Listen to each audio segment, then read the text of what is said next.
मैं Muslim family से belong करती हूँ, तो बहुत सारी चीज़ें मेरे को फेस करनी पड़ी। रिलेशंस टूट भी गए। किसी ने कहा कि you have to do the compromise, after that I will give you the this offer and that offer. मैं आपको इस फेमस सिंगर के साथ या इस फेमस एक्टर के साथ आपका पिक्चर रिलीज़ करूँगा या मैं आपको रिलीज़ करूँगा। मॉडलिंग और acting is all about glamour only. Glamorous तो है ही, लेकिन उस ग्लैमर के पीछे क्या है वो किसी को नहीं पता है। इंस्टाग्राम खोलते ही हर किसी को लगता है कि सुंदर होने के लिए, स्मार्ट होने के लिए अच्छा चेहरा, अच्छा बॉडी या फिर अच्छी स्किन होनी चाहिए। अगर ऐसा ही होता तो हर अच्छा चेहरा, हर अच्छी स्किन एक फेमस आर्टिस्ट या फिर एक फेमस मॉडल होता। लेकिन रियलिटी कुछ और है। रियलिटी क्या है? एक मॉडल और एक फेमस आर्टिस्ट बनने के लिए, एक्ट्रेस बनने के लिए क्या चाहिए? पर्सनैलिटी, कॉन्फिडेंस या फिर कम्युनिकेशन, या फिर उससे ज़्यादा कुछ ऐसा जो कैमरे में हमें नहीं दिखाई देता। आज मेरे साथ हैं imperial glitch miss India 2023 Ayesha Bhatt, जो 20 से ज़्यादा फेमस पंजाबी म्यूज़िक एल्बम्स के लिए काम कर चुकी हैं और खुद एक फेमस एक्ट्रेस और मॉडल भी हैं। Welcome Ayesha for today's podcast. Thank you so much, sir, for inviting me here. Thank you. Ayesha, आप रहने वाली कश्मीर की हैं, हाँ जी। जहाँ पे मतलब मैं कहता हूँ अनफिल्टर्ड और रियल ब्यूटी होती है। Right. वहाँ से आप एक्टिंग और मॉडलिंग की दुनिया में कैसे पहुँच गए? Sir actually to be very frankly speaking, acting का डिसीजन रातों रात तो आया नहीं। मैं बहुत बचपन से ही ट्राई कर रही थी, कि और शौक भी था कि मैं एक्टिंग में जाऊं, और मैंने बहुत सारी स्कूल्स में स्टेज शोज़ करे थे, जिस वजह से बचपन से ही एक दिमाग में था कि मेरे को एक एक्ट्रेस बनना है, मुझे बड़ी स्टेज पे जाना है। तो रातों रात तो था नहीं, थोड़ी सी डिफ़िकल्टीज़ हुई। बहुत जर्नी मेरी बहुत ज़्यादा टफ रही है एज नॉर्मल एक कश्मीरी गर्ल के लिए मॉडलिंग की दुनिया में आना बहुत ज़्यादा टफ रहा है। अब थोड़ा सा रिस्ट्रिक्शंस भी होती है वहाँ पे, क्योंकि हमारे यहाँ उतनी ज़्यादा चीज़ें नॉर्मलाइज नहीं हुई हैं जितनी कि कश्मीर से बाहर हैं। तो थोड़ा सा टफ रहा था, बट येस, मैंने अपने आप पे भरोसा रखा, कॉन्फिडेंस रखा। किसी के साथ ना होते हुए भी मैं खुद अपने आप के लिए आगे बढ़ी। जो कश्मीरी गर्ल है, हाँ जी। जब उसने ये डिसीजन लिया कि मुझे एक्टिंग और मॉडलिंग की दुनिया में जाना है, तो लोगों ने लेग पुलिंग नहीं की? बहुत मतलब सारे बहुत लोगों सारे ने। लोग, अक्सर होता है ना, जब आप कोई डिसीजन लेते हैं, स्पेशली ऐसी जगह पे जहाँ पे मतलब उस तरीके से वो चीज़ फेमस ना हो। लेट्स से मैं कहता हूँ कि एक्टिंग और मॉडलिंग हो सकता है आपके एरिया में अभी उस तरीके से लोग नहीं जा रहे हैं उस फील्ड में, वो आपने चूज कर लिया, बिल्कुल डिफरेंट। राइट सर, एक्चुअली मैं सच बताऊं आपको, अगर मैं मेरी रिलेटिव्स की बात करूं, अगर मैं अपने रिलेशंस की बात करूं, तो अभी एज ऑफ नाउ मेरा कोई सपोर्ट है नहीं रिलेशंस का, और उन्होंने बहुत ज़्यादा मेरे खिलाफ भी बोला। Being Muslim, actually I am belongs to, आपको पता ही है कि मैं मुस्लिम फैमिली से बिलोंग करती हूँ, तो बहुत सारी चीज़ें मेरे को फेस करनी पड़ी। रिलेशंस टूट भी गए, लेकिन मैं अपने डिसीजन पे अड़ी रही, मैंने ये लाइन नहीं छोड़ी, और अभी भी मेरे को यही मेरा एम है कि मेरे को बड़े स्टेज पे जाना है, मुझे एक्ट्रेस बनना है, मुझे फेमस होना है। फिर बाद में क्या आगे क्या होगा क्या नहीं, वो मैंने सोचा नहीं। ऐसा कभी आपको ऐसा नहीं लगता कि मतलब कि आपने कैरियर तो स्टार्ट किया लेकिन अपनों का साथ छोड़ दिया कहीं? ऐसा कभी फील नहीं हुआ कि यार किसी टाइम, बिकॉज आपका फील्ड ऐसा है जहाँ पे हर दिन क्रिटिसिज्म होता है, हर दिन निगेटिविटी झेलनी पड़ती है, तो वहाँ पे होता है ना कभी किसी का कांधा हो तो रख के रो लें, या कैसी फीलिंग आती है? तो मुझे लगा कि मैं आपसे पूछ ही लूँ ये कि कभी ऐसा नहीं लगता कि पीछे जाके देखो यार, सब कुछ छोड़ के आ गई उस फील्ड में जाने के लिए, लेकिन अभी पीछे रोने वाले के लिए तो कोई है नहीं साथ में? सर बहुत सही बात कही आपने। ये एक ऐसा फील्ड है जहाँ पे हमें हम इमोशनली भी ड्रेन्ड होते हैं, लेकिन मेरे पास एक ऐसी पिलर है जो हमेशा मेरे साथ है, वो है मेरी 2 बेटियाँ। I am a proud mother of 2 daughters. Very nice. तो एक 6 इयर्स की है, एक 5 इयर्स की है, तो मुझे लगता है मेरी दुनिया वही है। तो जब वो मुझे टीवी पे देखती हैं तो वो बहुत ज़्यादा एक्साइटेड होती है कि हमारी मम्मा का सॉन्ग आ गया है। तो वो अपनी स्कूल में अपने फ्रेंड्स को बोलती है हमारी मम्मा मॉडल है, एक्ट्रेस है। तो वो मेरे लिए बहुत बड़ा प्राउड मोमेंट होता है, मेरे लिए बहुत बड़ी बात है वो। तो कभी ऐसा अगर फील होता भी है कि लो डाउन फील होता है कि नहीं मेरे साथ मेरे मॉम डैड नहीं है, या किसी ने साथ नहीं दिया, या कोई मेरे से बात नहीं करता, तो वो मेरी डॉटर्स को देख के मुझे ऐसा लगता है एवरीथिंग आई डू है, मुझे किसी की ज़रूरत नहीं है। एक चीज़ और बताइए मैम, जैसे अक्सर होता है ना कि फीमेल एज ए गर्ल आप मॉडलिंग और एक्टिंग की दुनिया में चले गए, जहाँ पे उस तरीके से शायद रिस्पेक्ट नहीं होती है या उस तरीके से देखा नहीं जाता फीमेल्स को। तो आपके साथ भी कभी ऐसा हुआ है कि आप कहीं पे गए एज ए मेल कंपेयर करने की कोशिश की गई, या ऐसा कुछ हुआ जो आपको अच्छा नहीं लगा? सर, एज अ फीमेल मैंने ये चीज़ें, अगर मैं मॉडल थी भी नहीं, जब मैं मुझे मॉडलिंग का एम भी नहीं पता था, मैंने तब भी ये फेस करी है। कॉलेज टाइम में मैं जॉब करती थी तब भी वो फेस किया था। आफ्टर दैट जब मैं इस फील्ड में आई तो मुझे बहुत कुछ फेस करना पड़ा एज अ फीमेल। लाइक बहुत सारे मेरे को ऑफर्स आए सॉन्ग्स के लिए, मेरे पास शॉर्ट मूवीज़ का ऑफ़र आया, लेकिन सिर्फ़ और सिर्फ़ एक ही वजह से मैंने वो सब छोड़ दिया, वो था कॉम्प्रोमाइज़। कि किसी ने कहा कि you have to do the compromise, after that I will give you the this offer and that offer, मैं आपको इस फेमस सिंगर के साथ या इस फेमस एक्टर के साथ आपका पिक्चर रिलीज़ करूँगा या मैं आपको रिलीज़ करूँगा। तो वो सब कुछ मुझे करना ही नहीं था। तो मुझे बिल्कुल अपना साफ-सुथरा काम चाहिए था, बिकॉज़ मैंने जैसे आपको बोला मेरी डॉटर्स मुझे देखती हैं, तो उनके लिए तो मैं इंस्पिरेशन हूँ, तो मैं उनके लिए इंस्पिरेशन बनना चाहती हूँ। तो इसलिए मुझे वो रास्ता चुनना ही नहीं था जो आसान हो और जो खराब हो। मुझे वो रास्ता चुनना था जो मेरे लिए बिल्कुल साफ और ईमानदारी वाला हो। शायद इसी वजह से मैं उतनी ज़्यादा फ़ेमस नहीं हूँ, जितना मुझे फ़ेमस होना चाहिए। आपने ना, मतलब ट्रुथ है ना, पर्दे के पीछे वाला, वो बोल दिया और हमारे कैमरे के सामने। हो सकता है कई लोगों को बुरा भी लगेगा ये, लेकिन जो रियलिटी वो है, मुझे लगता है कि जो आपने बताया वो काफ़ी लोगों को नहीं पता होगा, या आगे बढ़ने के लिए आपको उस रास्ते पे जाने की ज़रूरत नहीं है, उसके बिना भी आगे बढ़ा जा सकता है। राइट सर, मैं बस यही कहना चाहती हूँ कि वो रास्ता बहुत आसान रास्ता है, जो हम चुनते हैं या जो कई सारी मॉडल्स चुनती है। मेरी फ़ील्ड में अगर मैं अपनी फ़ील्ड की बात करूँ तो कई सारी मॉडल्स ऐसी हैं जो पे करती है कि अब मैं आपको पे करती हूँ, आप सॉन्ग करो, या मैं आपके साथ कॉम्प्रोमाइज़ करने के लिए रेडी हूँ लेकिन आप मुझे रिलीज़ करो। कई सारी मॉडल्स ऐसी है, शायद ऐसी मॉडल्स की वजह से ही हम जैसी मॉडल्स पीछे रह जाती हैं।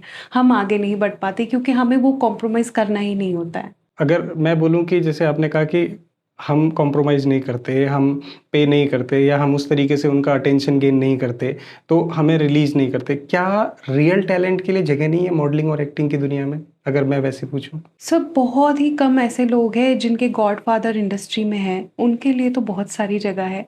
बट अगर मैं अपनी बात करूँ तो शायद मैं वहाँ तक बहुत देर लगाऊँगी पहुँचने में। कभी-कभार ऐसा भी होता है कि किसी की नज़र पड़ जाए, या मेरा काम है मेहनत करना, सक्सेस देना तो उनके हाथ में, ऊपर वाले के हाथ में है।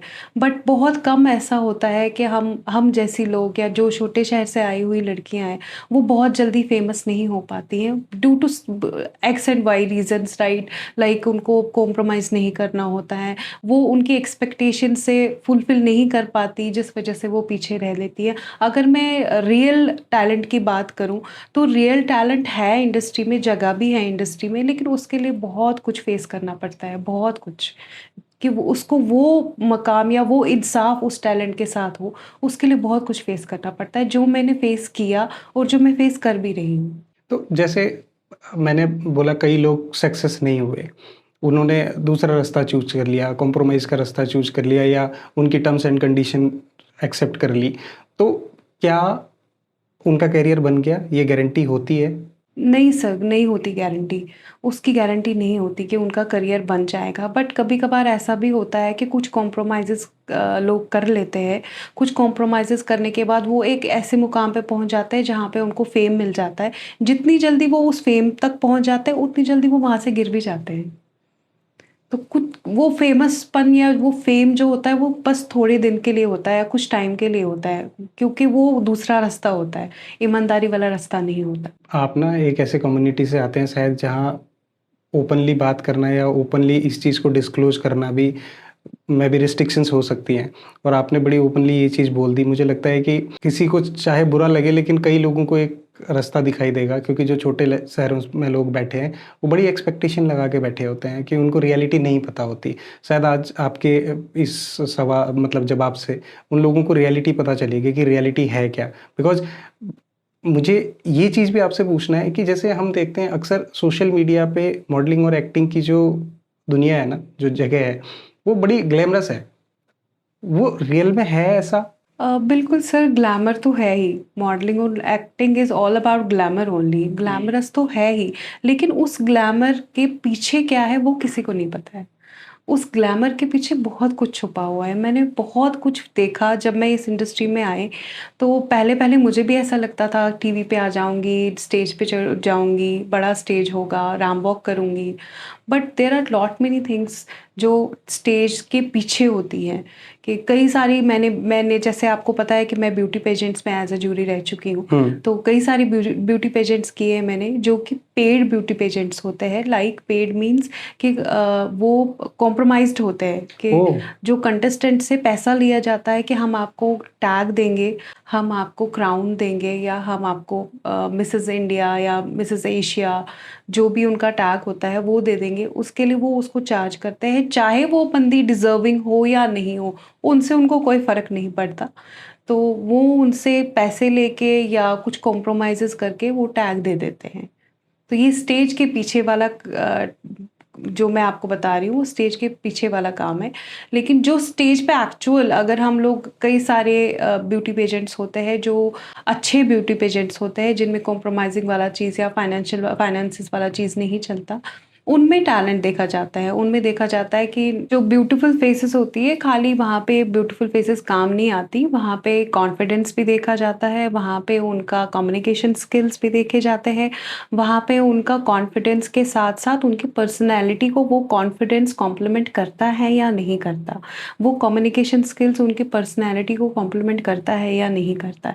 There are lot many things. उनका खाली ब्यूटीफुल होना इनफ नहीं होता। तो ब्यूटी पेजेंट्स में, मोस्टली अच्छे ब्यूटी पेजेंट्स में यही देखा जाता है। एज़ अ जज मैं यही देखती हूँ कि अगर कोई किसी का ब्यूटीफुल फेस है, शार्प फीचर्स हैं या फ्लॉलेस स्किन है, that is not the only thing. Actual thing is confident है, वो स्टेज पे जो उस पे उसके ऊपर प्रेशर बन रहा है, वो उसको कैसे हैंडल कर रही हैं, वो अपने कम्युनिकेशन स्किल्स कैसे दिखा रही हैं, वो क्वेश्चंस का आंसर कैसे कर रही है, वो दूसरों के साथ बिहेव कैसे कर रही है। तो ये दीज़ आर द थिंग्स जो हम लोग जजमेंट में देखते हैं, तब हम एक विनर को चूज़ करते हैं। तो इसका मतलब ये है, हर खूबसूरत दिखने वाला चेहरा एक्टर या फिर एक्ट्रेस या फिर एक मॉडल नहीं हो नहीं सकता हो है। सकता। वेरी ट्रू, बहुत बढ़िया। तो मैम ऐसा मैंने अक्सर देखा है ना, जैसे मॉडलिंग और एक्टिंग की दुनिया में रेगुलर हमारे पास तो उतना काम नहीं होता है, जब तक till the time you are not become, मतलब पॉपुलर बहुत ज़्यादा नहीं हो जाते, या फेमस नाम नहीं हो जाता हुँ, आपका। हुँ। तो कभी ऐसा थॉट नहीं आता कि अभी काम नहीं है तो कुछ और काम कर लो? सर एक्चुअली मैं कश्मीर से 2013 में आई थी। हमारे यहाँ जॉब करना अलाउड नहीं था, तो लड़कियों को ज़्यादा बाहर निकलने नहीं देते थे। और अगर मैं बात करूँ वहाँ के लाइफ़स्टाइल की, तो 5000 6000 मंथली सैलरी मिलती थी तब 2013 में। तो तब मैं घर छोड़ के आई थी। तो मैं घर छोड़ के सीधा दिल्ली आ गई। तब मेरे हाथ में जॉब भी नहीं था। मुझे नहीं पता था मैं क्या करूँगी। +2 करके आई थी। मैंने कॉमर्स लिया था। कॉमर्स से +2 करके आई थी। बैग में एक सूट था और मेरे सर्टिफ़िकेट्स थे, वो मुझे आज भी याद है। तो दिल्ली में एक जगह है लाजपत नगर, हुँ, हुँ। वहाँ पे मैं बस से उतरी और वहाँ पे खड़ी हो गई मैं मार्केट में। तो मुझे नहीं पता था मैं कहाँ जाऊँगी, कोई कॉन्टैक्ट नहीं था। तो मेरी एक क्लासमेट थी, तो जिसकी मासी रहती थी वहाँ पे। तो उसको मैंने फ़ोन किया कि मैं यहाँ पे हूँ, तो उसने मुझे एड्रेस दिया, तब कोइंसिडेंटली वो भी वही थी, मेरी क्लासमेट। तो कुछ दिन मैंने उसके घर पे गुज़ारे। उसके बाद इंडिगो एयरलाइंस का एक इंटरव्यू था, तो मैंने वो इंटरव्यू क्लियर किया। अ, क्लियर करने के बाद लकीली मेरी जॉब लग गई। मैं एज़ एन एयर होस्टेस वहाँ पे मैंने जॉइन किया। वहाँ पे भी मैंने बहुत कुछ फ़ेस किया। वहाँ पे एक्चुअली मैं एक कश्मीर की लड़की, सूट पहनने वाली, फेरन डालने वाली लड़की, उसको शॉर्ट्स और स्कर्ट्स पहनने पड़ी। तो मेरे घरवालों ने अलाउड नहीं किया, तो मुझे वो जॉब छोड़नी पड़ी बिकॉज़ ऑफ़ दैट थिंग, कि मेरे घरवाले अलाउ नहीं कर रहे हैं। तो मैंने वो जॉब इसीलिए छोड़ी थी कि स्कर्ट पहना था, तो मेरे किसी ने मुझे देख लिया था, तो उन्होंने घर में बता दिया था कि उसने तो स्कर्ट पहना हुआ है। तो उस वजह से मुझे वो जॉब छोड़नी पड़ी। उसके बाद मैंने क्विट किया, मैं बैंकिंग में चली गई। तो अगर मैं मेरी जर्नी बोलूँ, तो मैं 2013 से लेकर के 2018 तक मैंने अकेले ज़िंदगी गुज़ारी है। अपना खर्चा, घर का खर्चा, सारी जितनी मॉडलिंग का जो भी शौक थे मेरे, मैंने खुद अपने शौक पूरे करे, खुद सब कुछ किया, किसी का सपोर्ट नहीं रहा, किसी का भी नहीं। उसके बाद 2018 में मेरी शादी हो गई। तो 2018 में मैंने खुद ही शादी करी। तो ओह! वो भी मैंने अपने आप ही करी। तब भी मेरे पेरेंट्स नहीं थे, तो आए ही नहीं वो। फिर आफ्टर मैरिज बहुत सपोर्ट मेरा मेरे इन-लॉज़ का, बहुत ज़्यादा सपोर्ट। मैं शायद बहुत ज़्यादा शुक्रगुज़ार हूँ अपनी मदर इन लॉ का। She supported me like anything. बहुत सपोर्ट दिया उन्होंने मुझे, कि एक माँ की तरह रखा। जैसे एक माँ अपने बच्चे को सपोर्ट करती है, तो वैसे उन्होंने मुझे सपोर्ट किया। तो मैं उनको बहुत थैंक यू बोलूँगी और हमेशा थैंक यू बोलती हूँ कि उन्होंने मुझे बहुत सपोर्ट दिया है। तो जैसे ही शादी हो गई, उसके शादी के बाद बच्चे हो गए, तो बॉडी में चेंजेस आ गई। नहीं कर पाई मैं वो सब जो मेरा एक ड्रीम था एक टाइम पे, वो सब कुछ नहीं कर पाई। बट जब बच्चे बड़े होने लग गए तो मैंने सोचा नहीं, अब मैं कर सकती हूँ। तो मैं वापस उसी लाइन पे आ गई। मैंने वापस अपने आप पे काम किया। जो कमियाँ थी उन कमियों को कोशिश किया कि मैं ठीक करूँ, तो वो ठीक हो भी गई। तो इसलिए मैं हमेशा बोलती हूँ कि कोशिश करने वाले की कभी हार नहीं होती। बट ये है कि अगर हम निकलेंगे ही नहीं, सोचेंगे ही नहीं तो होगा ही नहीं कुछ। तो सबसे पहले सोचना और करना बहुत ज़रूरी है। तो मैंने अपने आप पे काम किया। फिर आफ्टर मैरिज, आफ्टर 2 किड्स मैंने एक ब्यूटी पेजेंट में पार्टिसिपेट किया। इम्पीरियल गिल्ड्स नाम था उस कंपनी का। यही पंजाब में ही है, चंडीगढ़ की कंपनी है। आज मैं उनकी ब्रांड एम्बेसडर भी हूँ। तो वहाँ पे मैंने पार्टिसिपेट किया। 206 मॉडल्स में मैंने एक टैग विन किया, दैट इज़ गॉर्जियस डिवा। पहला टैग था मेरा और दूसरा मिसेस इंडिया 2023। ये मेरी यहाँ से मेरी जर्नी स्टार्ट हो गई थी मॉडलिंग की। फिर उसके बाद मैं रुकी नहीं। उसके बाद मेरे पास ऑफ़र्स आए डायरेक्टर्स के, कॉल्स आई ब्यूटी पेजेंट्स की, और मेरा मेरा जर्नी वहाँ से मॉडलिंग का स्टार्ट हो गया और वो अभी तक चल रहा है और मैं प्रे करती हूँ वो चलता ही रहे। आज आपकी स्टोरी देख के ना अगर ये वीडियो कश्मीर में पहुँच गई, तो कश्मीर की लड़कियों ने बैग उठा लेना है और दिल्ली चले जाना है कि हमें भी आयशा भट्ट बनना है, हमें नहीं रहना यहाँ। ऐसा हो सकता है? सर मैं अभी-अभी मैंने एक वो देखा था, बिग बॉस आया था, बिग बॉस में एक फरहाना भट्ट थी। हुँ। तो she is also from Kashmir. मुझे लगता है मेरे से ज़्यादा चीज़ें उसने फ़ेस करी होंगी। शायद वो सारा फ़ेस करने के बाद वो वहाँ पे पहुँची है जहाँ पे वो आज है। तो मैं बड़ा प्रेज़ करती हूँ उसका कि उसने बहुत स्ट्रगल करके वो जहाँ पे है वहाँ पे पहुँची है। कुछ उसके घरवालों का भी सपोर्ट था जो बहुत कम लोगों को मिलता है लकीली। तो उसके पास है वो सपोर्ट, वो बैक सपोर्ट है जहाँ पे वो पहुँची है। और मैं अभी यहाँ पे ये ऐड ज़रूर करूँगी कि मुझे लगता है कुछ भी करने के लिए किसी एक बंदे का सपोर्ट होना आपके लिए बहुत ज़्यादा ज़रूरी है। यहाँ पे मैं अपने हस्बैंड को पूरा-पूरा वो देती हूँ कि उनकी वजह से शायद मैं घर से बाहर निकली।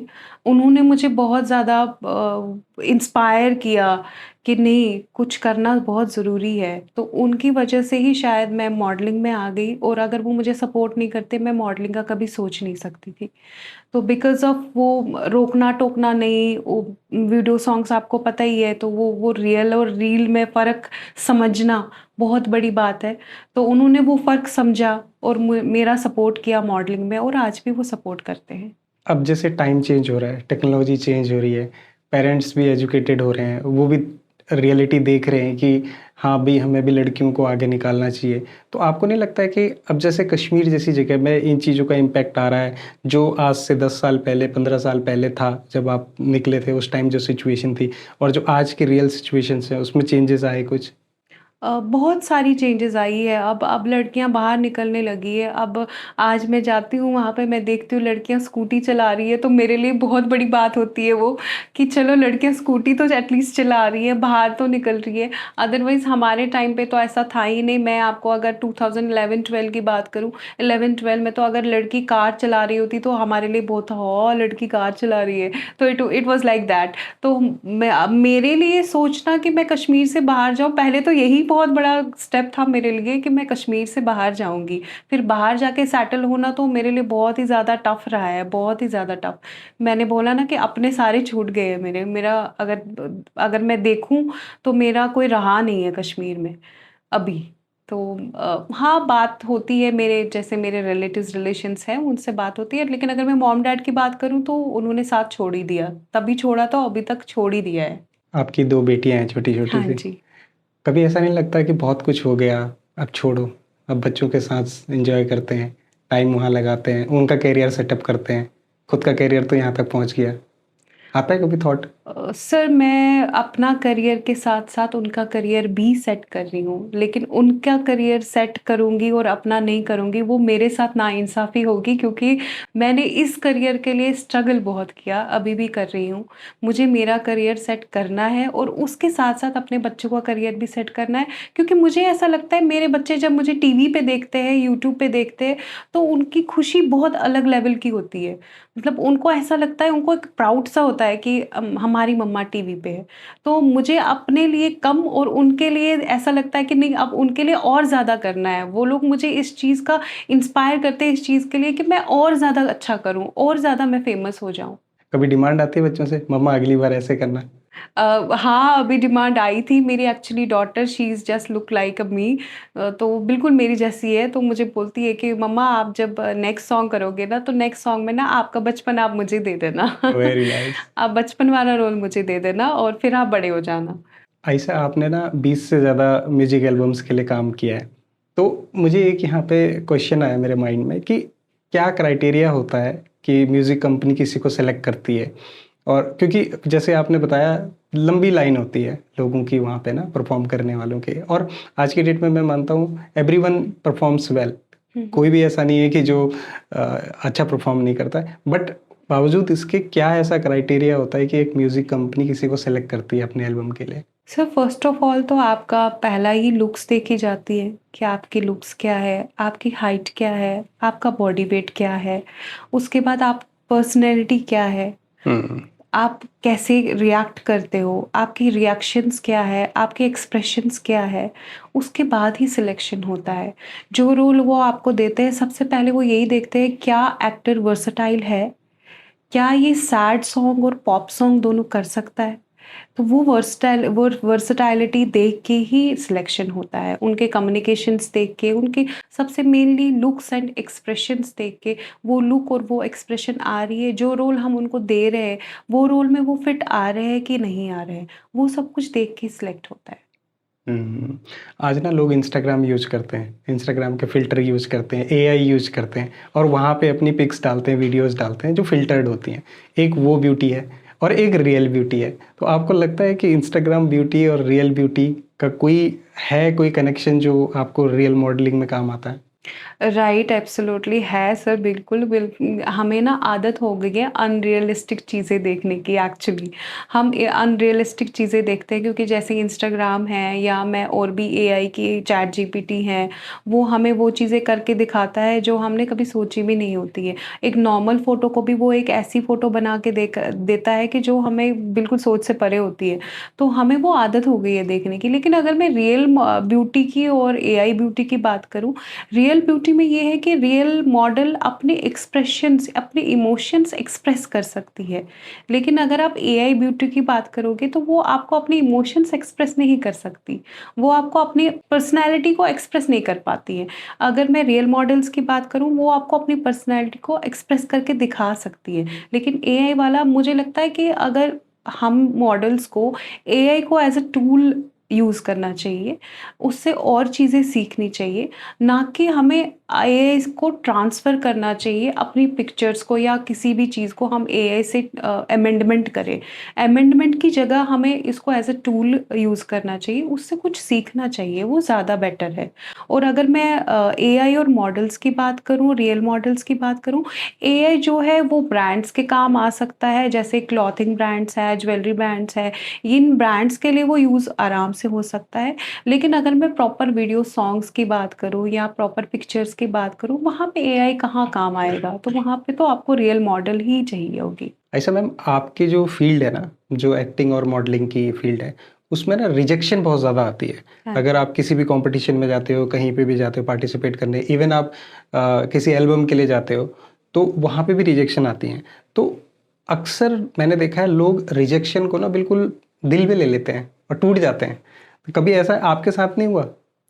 सर मेरे मेरे साथ कई बार हुआ, रिजेक्शंस आई, क्रिटिसिज़्म आया, बट मैंने वो सारी चीज़ें फ़ेस करी और उन चीज़ों को मैंने अपनी स्ट्रेंथ बनाई।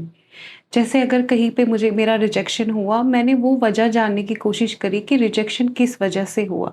क्या वजह थी कि मुझे रिजेक्ट किया गया?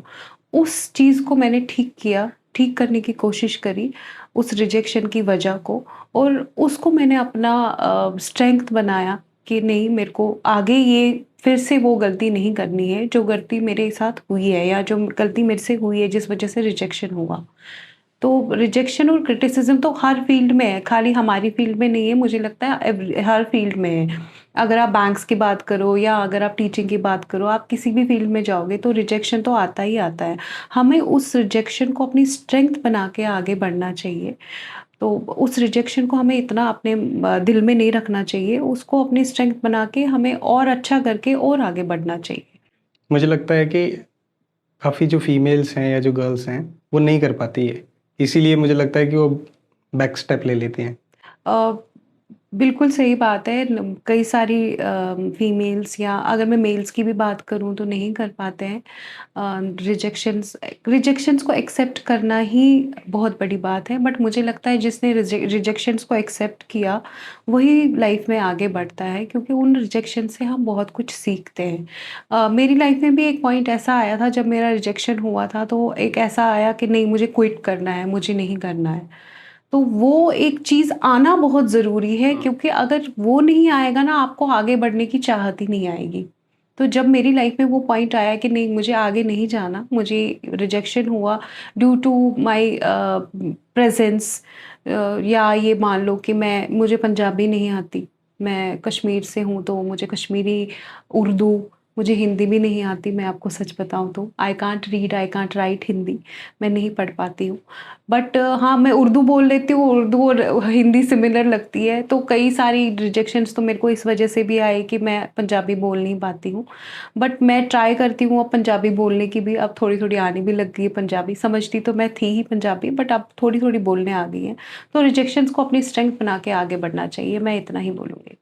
आपने 20 से ज़्यादा एल्बम्स के लिए काम किया। हाँ जी। फ़ेवरेट एल्बम कौन-सी थी? फ़ेवरेट सॉन्ग कौन-सा था उसका? सर, मैंने ना, पहला सॉन्ग था मेरा ऐना दस दे। देविंदर कोहिनूर, अगर आपने नाम सुना होगा, he is a very famous singer, Punjabi famous singer है। उनको सैड सॉन्ग का राजा बोला जाता था। उन्होंने 25 साल बाद इंडस्ट्री में कमबैक किया था, तो वो कमबैक सॉन्ग उनका मैंने किया था। तो वो मेरा बिल्कुल दिल के करीब है वो सॉन्ग, क्योंकि मेरा पहला सॉन्ग था। वो 3.7 मिलियन व्यूज़ आ गए थे उस पे। वॉव! तो मुझे बहुत खुशी होती है जब भी मैं वो सॉन्ग देखती हूँ, ऑल्दो उसमें और अब की लुक में आसमान और ज़मीन का डिफ़रेंस है, क्योंकि जब आप कोई काम स्टार्ट करते हो तो आपको उसके इफ्स एंड बट्स नहीं पता होते हैं। जब आप वो काम स्टार्ट करने के बाद आपको जब वो रिज़ल्ट सामने आता है, उसमें पता लगता है कि आपकी क्या गलतियाँ थी और किन गलतियों को आप ठीक कर सकते हो।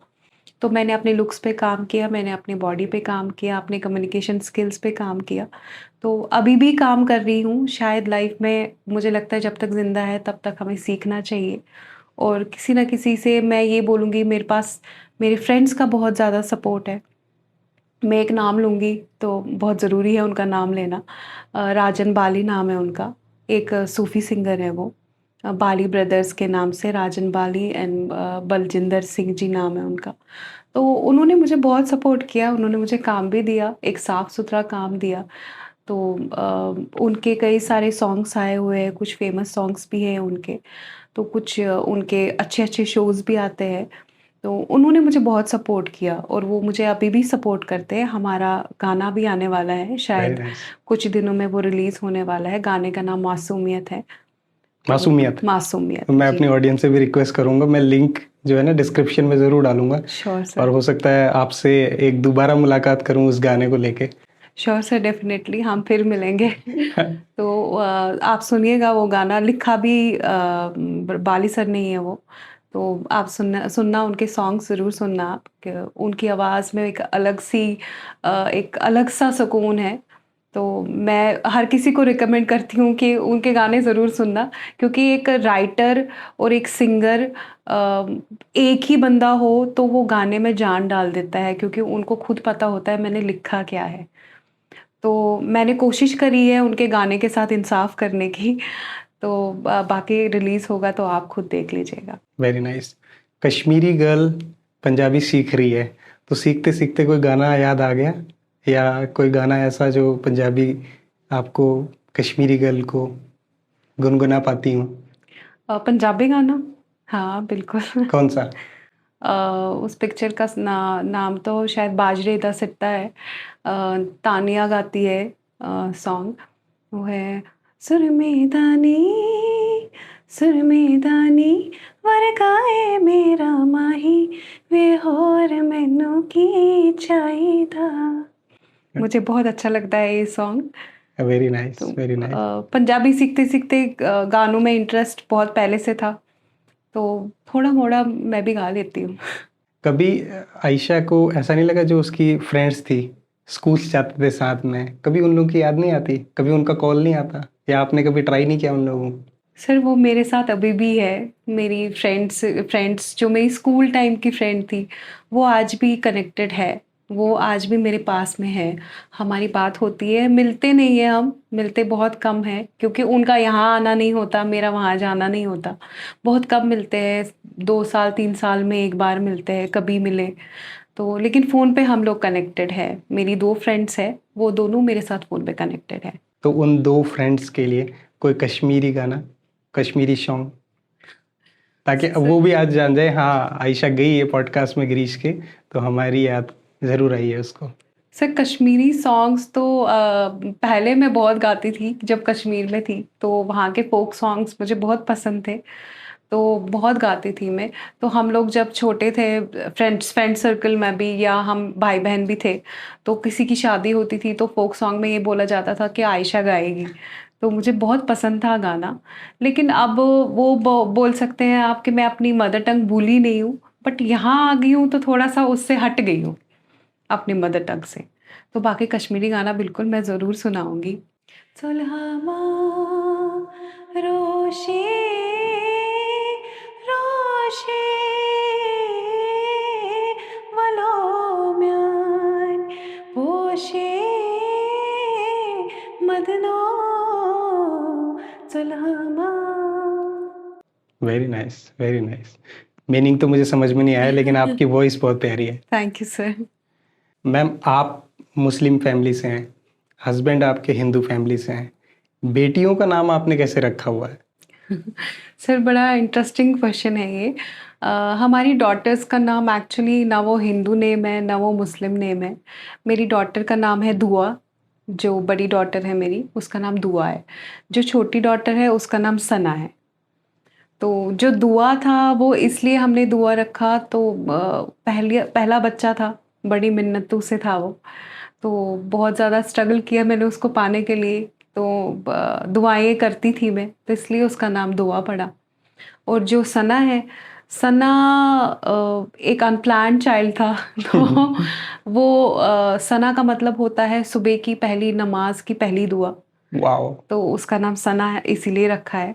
तो वो एकदम से वो ऊपर वाले की रहमत ही बोल सकते हो आप उसको। तो मैंने जैसे पहले भी कहा, वो मेरे 2 पिलर्स हैं। तो शायद उन पिलर्स की वजह से मैं खड़ी हूँ और उनके लिए ही जीती हूँ। आयशा मैम, आप ना 20 से ज़्यादा म्यूजिक एल्बम्स निकाल चुके हो, काम कर चुके हो उनमें, और सारे पॉपुलर रहे, हिट रहे। अब नया क्या आने वाला है? सर मेरे 3-4 प्रोजेक्ट्स आने वाले हैं कुछ दिनों में। तो जो मेरा रीसेंट प्रोजेक्ट अगर आप बात करें, जो लेटेस्ट रिलीज़ होने वाला है, वो मासूमियत है सॉन्ग का नाम। सिंगर बाली ब्रदर्स है। तो बाकी मैं आपके ऑडियंस से भी रिक्वेस्ट करूँगी कि वो भी देख लें, आप भी सपोर्ट कर लीजिएगा। तो ज़रूर। मैं इतना ही बोलूँगी, क्योंकि अगर मैं सब कुछ बोलूँगी फिर देखोगे क्या आप? तो अभी मेरा रीसेंट वाला सॉन्ग जो है, लेटेस्ट वाला सॉन्ग, वो मासूमियत है। मैं ज़रूर देखूंगा, और मैं उसका लिंक जो है वो अपनी ऑडियंस तक भी पहुंचाऊंगा, और थैंक यू कोशिश सर। करूंगा कि सारे लोग उसे एंजॉय करें। Thank you sir, thank you. एक ना मैम, मेरा पर्सनल क्वेश्चन है। हाँ जी। जैसे मैंने जनरली देखा है कि जो फीमेल्स हैं, वो अगर 9 to 5 या 9 to 6 जॉब भी करें ना, तो फैमिली मैनेज करने में बड़ा टफ होता है। हाँ जी। बहुत टफ है फैमिली मैनेज करना, 9 to 6 की जॉब करने के बाद भी वापस घर जाना, बच्चों को देखना, ये सब करना। और आप अपने प्रोजेक्ट के लिए कई दिन तक फील्ड में रहती हैं, बाहर रहती हैं, शूट पे रहती हैं, उसके बाद भी आप अपनी फैमिली मैनेज कर रही हैं, 2-2 बच्चियां देख रही हैं, वो कैसे पॉसिबल होता है? सर मेरे बच्चे, अगर मैं अपने डॉटर्स की बात करूँ तो वैसे भी डॉटर्स है तो थोड़ी सॉबर होती है, थोड़ा मैनेज करने में इजी हो जाता है। तो थोड़ा फैमिली का भी सपोर्ट है, वो भी सपोर्ट करते हैं डॉटर्स को मैनेज करने के लिए। बाकी मेरी डॉटर्स की एक आदत है, मेरी बिना सोती नहीं है, क्योंकि बचपन से उनको मैंने एक आदत डाली थी लोरी सुन के सुलाने की। तो जब तक वो मेरी लोरी नहीं सुनते तो वो सोते नहीं हैं। तो अगर मैं बाहर होती हूँ या शूट पे होती हूँ तो मुझे फ़ोन करके या वॉइस नोट भेज के वो लोरी सुनानी होती है, या फ़ोन करके उनको वो लोरी सुना के तब वो सोती है। Very good, very good. वो लोरी क्या होती है? अ, वो लोरी एक सॉन्ग है, वो लोरी ही है वो, एक पिक्चर का सॉन्ग है, वो पिक्चर का तो नाम नहीं पता मुझे, बट एक हिंदी पिक्चर का सॉन्ग है। वो ऐसे है, लोरी लोरी लोरी, लोरी लोरी लोरी, लोरी लोरी लोरी, लोरी लोरी लोरी, चंदनिया लुक जाना रे, चंबर को लुक जाना रे, निंदिया आँखों में आए, बिटिया मेरी सो जाए, लेके गोद में सुलाऊं, गाऊं रात भर सुनाऊं मैं लोरी लोरी, लोरी लोरी लोरी, लोरी लोरी लोरी, लोरी लोरी लोरी, लोरी लोरी लोरी। Very nice, very nice. मुझे लगता है कि आपकी बेटी के अलावा कोई और भी सुनेगा ना, तो उसे भी नींद आनी पक्की है। Thank you sir, thank you. अब मैम, एक रिक्वेस्ट मेरी है आपसे। हाँ जी सर। आपने कश्मीर के रहने वाले, आपने अपना रिलीजन छोड़ा, अपनी फैमिली छोड़ी, सब कुछ छोड़ी और पंजाबी फैमिली ज्वाइन करी। 2-2 बेटियाँ आपकी म्यूज़िक इंडस्ट्री में आ गई। अब जो नए बच्चे आ रहे हैं, जिनको एक्टिंग और मॉडलिंग के फील्ड में जाना है, उनके लिए एक गुरु मंत्र क्या हो सकता है? मैं सबको, यंग जनरेशन को बस यही बोलूँगी, आप सिर्फ़ अपने लुक्स को लेके ऑब्सेस्ड ना हो। आपके लिए सिर्फ़ लुक्स मैटर नहीं करता है, आपका कॉन्फिडेंस, आपकी एजुकेशंस, आपका कम्युनिकेशन स्किल, आपकी प्रेज़ेंस, ये सारी चीज़ें मैटर करती हैं। आप इन सारी चीज़ों पे ध्यान दें। और दूसरी बात सबसे इम्पोर्टेंट, जो एज़ फीमेल मैं बोलूँगी, जो फीमेल हमारी मॉडल्स हैं, यंग जनरेशन्स हैं, उनको मैं यही बोलूँगी कि आप हर किसी इंसान पे ट्रस्ट ना करें इस फ़ील्ड में, क्योंकि ये फ़ील्ड बहुत ही ज़्यादा नाज़ुक है किसी के ऊपर ट्रस्ट करने के लिए। सब पे ट्रस्ट किया नहीं जाता और सब ट्रस्टवर्दी होते नहीं हैं। अगर आप कहीं पे भी जाती हैं, कोई भी काम करती है, तो पहले उस काम के या उस इंसान के बारे में पूरी छानबीन करें, उसके बाद ही आप वो काम करने के लिए जाएँ। तो बाकी अपने ऊपर आप जितना काम कर सकते हैं उतना कम है, क्योंकि मॉडलिंग का फील्ड है, हमें flawless skin, proper body weight and confidence, looks, ये सब कुछ चाहिए होता है। उसके साथ-साथ हमा कॉन्फिडेंस और कम्युनिकेशंस तो बहुत ही ज़्यादा ज़रूरी हैं। Very nice, very nice. मुझे लगता है आपने ना सारा कुछ बता दिया और इसके बाद, आज के पॉडकास्ट सुनने के बाद, जो नए लोग इस फील्ड में आना चाहते हैं और जो लोग कहीं न कहीं पीछे रह गए, अपनी हॉबी थी उनकी बट कर नहीं पाए, कहीं न कहीं अपनी मैरिज के बाद अपनी फैमिली में ज़्यादा एंगेज हो गए, कर नहीं पाए, यहाँ तक पहुँच नहीं पाए, उन सब लोगों को ना एक बहुत अच्छा मैसेज जाएगा आपके पॉडकास्ट के थ्रू आज। Thank you sir, thank you. आपने मुझे यहाँ पे इनवाइट किया। आपके पॉडकास्ट के थ्रू मेरा मैसेज सबको जाएगा और आप ही की वजह से जाएगा। आप मुझे इनवाइट नहीं करती, मैं लोगों तक अपना मैसेज पहुँचा नहीं पाती। बट मैं ये सब मैरिड, अनमैरिड जितनी भी लड़कियाँ हैं, चाहे वो छोटे शहर से हैं या चाहे वो बड़े शहर से हैं, मैं सबको यही बोलूँगी कि कदम बाहर रखो, अपने आप हिम्मत आ जाती है, अपने आप सक्सेस आ जाएगा। जब इंसान मेहनत करता है, अपनी ईमानदारी से काम करता है, तो सक्सेस उसके पैर चूमती है। आज नहीं तो कल। चीज़ें हमें टाइम ज़रूर लगाती है, जो अच्छी चीज़ होती है उसको आने में थोड़ा वक़्त लगता है, लेकिन आएगा ज़रूर। मैं अपनी लाइफ़ में यही मंत्रा लेके चलती हूँ कि मुझे मेहनत करना है, मुझे अपना बेस्ट देना है। तो इंशाअल्लाह मेरे को वो फल ज़रूर मिलेगा। Great, great. बहुत मज़ा आया आपसे बात करके थैंक यू और सर। बहुत-बहुत बधाई आपके आने वाले एल्बम्स के लिए, आने वाले प्रोजेक्ट के लिए और मुझे लगता है कि उसको काफ़ी बहुत ज़्यादा हाइप मिले, बहुत ज़्यादा पॉपुलर हो, हिट हो, हज़ारों लाखों मिलियंस में व्यूज़ आए। Thank you so much. Thank you sir, thank you so much, thank you. Thank you.